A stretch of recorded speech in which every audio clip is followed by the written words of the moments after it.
Why indeed are we here? Let's set aside the existential for the time being and pause for a moment to ask ourselves the question from our own personal perspective. Specifically, how do we come to find ourselves at such a northerly latitude, having just about broken the back of our 8th Yukon winter, the annual February ritual of the sourdough rendezvous signalling passage through another bleak midwinter, the days of yet another pre-twilight breakfast slowly being replaced by the streak of dawn sunlight brightening the toasted bagels. We've earned our stripes as Yukon sourdoughs, our 8th spring equinox in the Yukon Territory. Particularly welcome this year after the -40s, where the temperature scales collide and the mercury doesn't know where to go anymore. What the Yukon offers, in abundance, tends to begin with the letter S. The winter months deliver snow in abundance, usually a heavy surplus. Shovels, spades, and sweeping is a national sport up here. The solstice brings serenity, a time to reflect on the place and time and the silence that descends and envelops those few surviving sourdoughs. It's a time for solitude, if you can find it, and enjoy it, to dwell upon it. If you're open to it, the spirituality of the place can shine through, the natural antidote to the descent of and into darkness.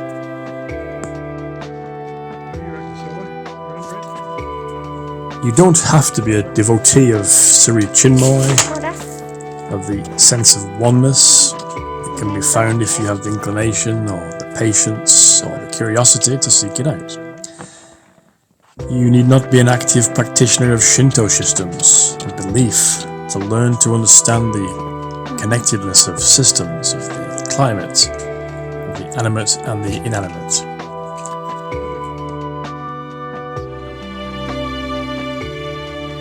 Ecology binds us all. Being so close to the natural world provides the proof positive of our place in the big scheme of things.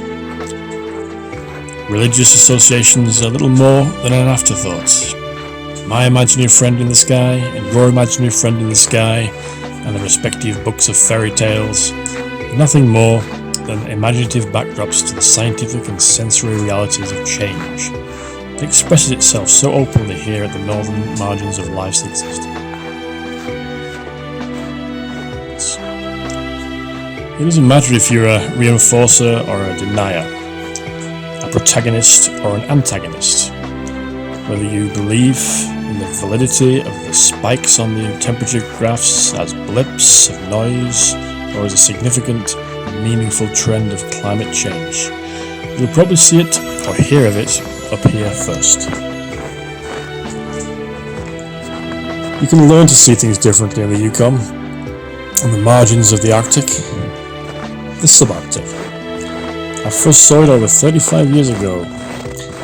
You have the chance to see it, at leisure and in detail, camped at altitude on the edge of the snowpack, waiting for it to recede.